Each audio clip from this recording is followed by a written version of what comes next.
Pistons Nation? It's your boy Steve, and on today's video, we're going to be talking about the trade deadline. Let's go.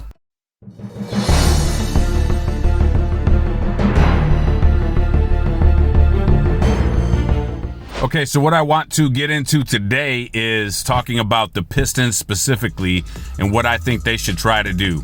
What I'm going to do is put some proposed trades on the screen here shortly and show how the money can work and how the draft picks can work and all of that. But basically, there's one player that was drafted this past season that I would love to see the Pistons get because they're not utilizing him in Charlotte, and that is Kai Jones.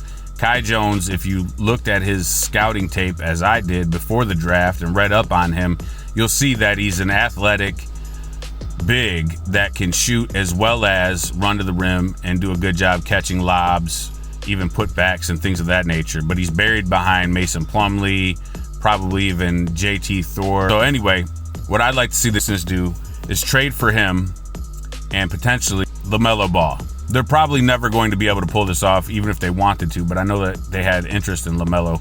But could you imagine a backcourt of LaMelo Ball and Cade Cunningham? It would be ridiculous. All right, and then you add somebody that's a lob threat like Kai Jones. And the Pistons would have a very electric, young, and exciting team to watch. Anyway, here's the proposed trade. The Pistons get Domantas Sabonis from the Pacers in a 3-team deal that also involves Killian Hayes, Josh Jackson, Corey Joseph, Rodney McGruder, Jeremy Grant, and Isaiah Stewart all being traded. Grant and Stewart to the Pacers, along with Killian Hayes, Josh Jackson, Corey Joseph, and Rodney McGruder, all going to the Hornets. I also forgot to mention Ish Smith being thrown in to make the money work, returning back to the Pistons yet again. Now, I know this trade is like a fairy tale wish, but if you think about it, the Pistons could potentially pry LaMelo away with a first-round pick in this next draft coming up. And I got to tell you, I'd be fine with that. They could lose all of these players that they're losing as long as they gain Sabonis, LaMelo, and Kai Jones. In addition, if they need to throw in a couple of extra second-round picks with Grant and Stewart to get Sabonis, I'm fine with that too, because he seems to be the type of big man that would fit perfectly into the middle of our offense. He can pass the ball, he can score the ball, he can shoot the ball, and he's an excellent rebounder. So if we have a guy like Sabonis in the middle, two guards like LaMelo Ball, and Cade Cunningham able to splash threes as well as shoot from range like LaMelo can, and drop dimes all over the court, as well as these lobs to somebody like Kai Jones when he comes in as a backup to start, or maybe they put him at the 4 because he can also shoot threes, then you got the makings of something really special. Now, you're probably wondering, Steve, why would they give up LaMelo? Well, as you can see here, the Pistons are giving up a number 1 and number 2 pick this season, which means we would not have a draft pick at all. And I'm fine with that because we would be getting a player that is proven, whereas Killian Hayes is frequently injured, not proven that he can get to the lane regularly and finish at the basket. He's shooting a low percentage. Granted, I do believe Killian will be a halfway decent player or a very serviceable starter in the future. But will he ever reach the status that LaMelo Ball is at right now? I don't believe so. And then Corey Joseph, he's older, he's producing fairly well, but Killian plays good defense. Josh Jackson plays good defense. Neither one of them can shoot to save their lives, but at the same time, with that number 1 pick, you are able to potentially replace LaMelo Ball with a very good young point guard or another big to replace Miles Bridges when he leaves and hopefully comes to the Pistons in the offseason. But that's another video. That's another topic for later. And this is a trade that I would love to see happen. I don't believe it will because I really do think Charlotte would have to be crazy to get rid of LaMelo, knowing that likely Miles Bridges is leaving in the offseason.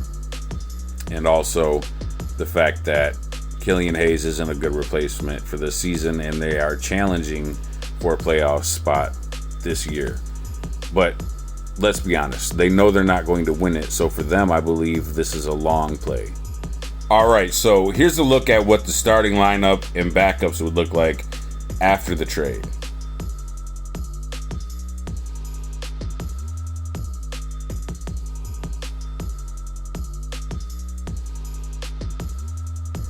Anyway, guys, I wanted to include another trade, but these videos take forever to edit and put everything together the way I have and try to make it look nice and clean. So I'm going to save that for another day if I get the opportunity to get it in before the trade deadline actually happens. Right now, I'm just kind of afraid that if I put this out too late, a trade will already have happened with one of the players named, namely Sabonis or Grant, because those seem to be two of the names on the trading block currently, and I don't want to put this out and then, oh, hey, they got traded already. So I hope you liked it. Please comment down below what you think about the trade, or comment what trades you think are feasible, or tell me what you think about my intro, my outro. Did you like the video? Did you hate the video? Is there anything that I can change to make it more enjoyable to watch? Let me know, because I want to provide great quality Pistons content now and into the future. In addition, I'll give you guys a little quick update on what I plan to do moving forward, and that is that I'm going to try to get into Little Caesars Arena to actually interview players or staff or anybody, potentially go on a scouting event with some of the scouts. I don't know if I've ever seen anybody actually interview an NBA scout, especially not a lower ranking one. Maybe I can accompany one to a high school game or a college game and see what it is that they look for, because one of the things I would like to do one day is potentially become a scout. So be on the lookout for those kind of videos. Tell me what you think about my ideas, and let me know if you have some of your own.